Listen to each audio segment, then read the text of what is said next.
میں اور ایما پالیسا کی وجہ سے بہت پریشان تھے، جو ایما سے بائبل کورس کر رہی تھی۔ پالیسا پھر سے رات کو سو نہیں پائیں کیونکہ انہیں دوبارہ اپنی فوت ہو چکی نانی کی آوازیں سنائی دیں۔ انہیں تو زور سے دروازہ بجنے اور چیزیں گرنے کی آوازیں بھی سنائی دیں۔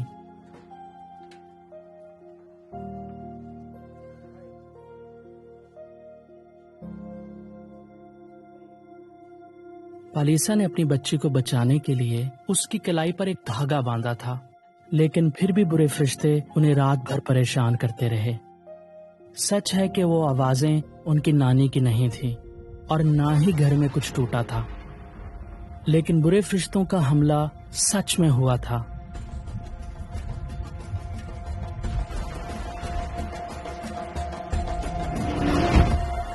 برے فرشتوں کے قصے میں پہلی بار نہیں سن رہا تھا۔ ہمارے پڑوسی، میرے ساتھ کام کرنے والے اور منادی میں ملنے والے لوگ، تقریباً ہر کوئی بدروحوں پر ایمان رکھتا ہے، بھلے ہی وہ اس کا اظہار کرے یا نہ کرے۔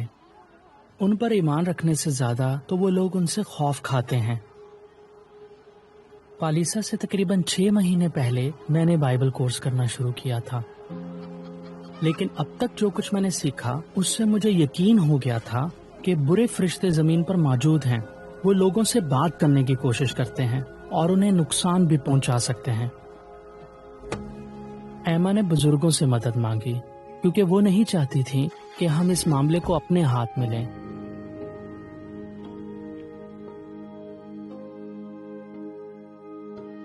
مجھے لگا کہ ایما بزرگوں کو پوری بات نہیں بتا رہی، اس لیے میں انہیں روک کر بزرگوں کو اور تفصیل سے بتانے لگا۔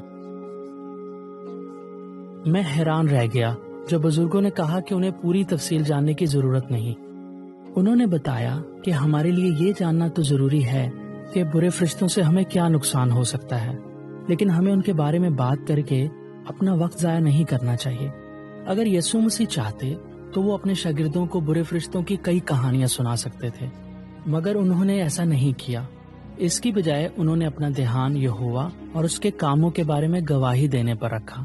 ہمیں بھی یہوہ کے بارے میں بات کرنی چاہیے، نہ کہ اس بارے میں کہ بدروحوں نے کیا کیا اور کیا نہیں۔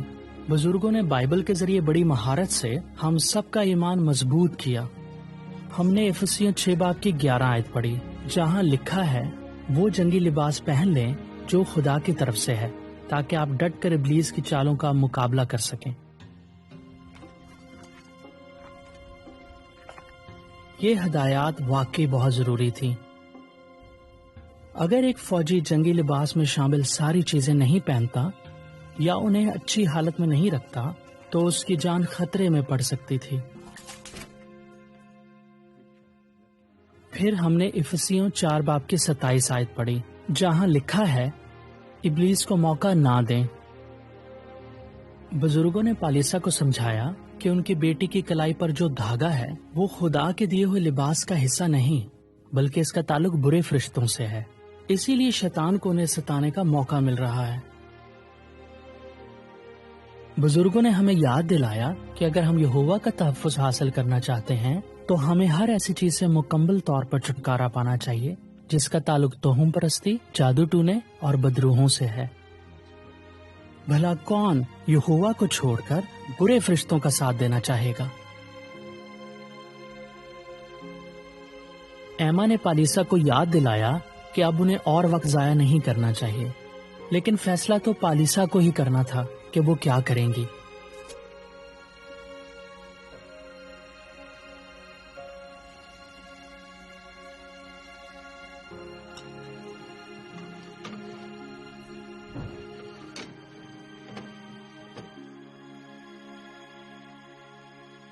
میں یہوہ خدا کا وفادار رہنا چاہتا ہوں، اس لیے میں جلد ہی بپتسمہ لینے والا ہوں۔ میں نے فیصلہ کر لیا ہے کہ اب سے میں نہ تو برے فرشتوں کی کوئی کہانی سناؤں گا اور نہ سنوں گا، لیکن سب سے بڑھ کر مجھے یہ دیکھنا ہوگا کہ کیا میں اپنی زندگی میں کوئی ایسا کام تو نہیں کر رہا ہوں جس سے ابلیس کو موقع ملے گا۔ اس میں کوئی شک نہیں کہ مجھے اب بھی اپنی زندگی میں کچھ تبدیلیاں کرنے کی ضرورت ہے۔